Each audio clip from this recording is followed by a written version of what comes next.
Kiber cinayətkarlıqla mübarizə baş idarəsi noyabrın 5-də Çempionlar Liqasının növbəti mərhələsində Tofiq Bəhramov adına stadionda keçiriləcək Qarabağ-Chelsea futbol oyununun biletlərini qeyri-qanuni yolla onlayn satışa çıxaran bir qrup şəxsin müəyyən edilməsi istiqamətində əməliyyat texniki tədbirlər həyata keçirib. Daxili İşlər Nazirliyindən bildirildi ki, biletləri əvvəlcədən onlayn qaydada və rəsmi satış məntəqələrindən əldə edib, daha sonra sosial şəbəkə platformalarında müxtəlif səhifələrdə, eləcə də qara bazarda dəyərindən daha artıq qiymətə satmaq istəyən Emil Dadaşov, Cavid Dadaşov, Rəşad Həsənov, Murad Mirkişiyev və Vüsal Zalov kiber polis tərəfindən saxlanılıblar. Saxlanılan şəxslər barəsində qanuna müvafiq tədbir görülüb, əməliyyatlar davam etdirilir. Ekspertlərin fikrincə, problemin çıxış yollarından biri dövlət orqanlarının futbol klubları ilə birlikdə işləməsidir. Daha müasir sistemlərə keçid bu problemin qarşısını ala bilər. Burada rəqəmsal satışın daha da mükəmməlləşdirilməsi, daha az problemlə biletin satılması, eyni zamanda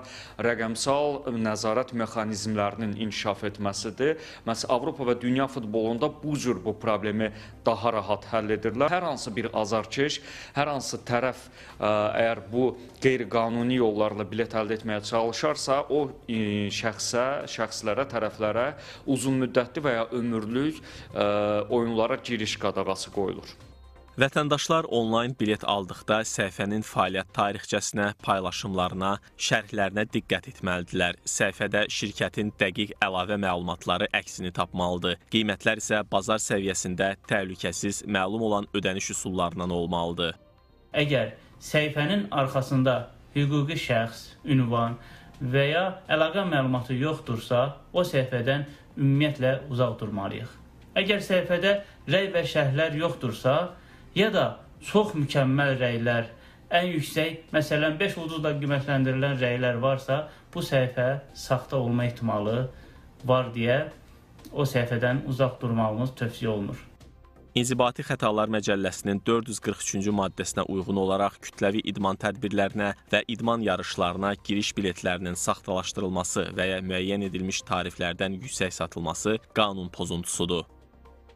İdman tədbirlərinə və idman yarışlarına giriş biletlərinin Azərbaycan Respublikasının qanunlarına uyğun olaraq müəyyən edilmiş tariflərdən yüksək qiymətə satılırsa, bu halda fiziki şəxslər 700 manat məbləğində, vəzifəli şəxslər isə 1500 manat məbləğində, hüquqi şəxslər isə 6000 manat məbləğində cərimə edilirlər.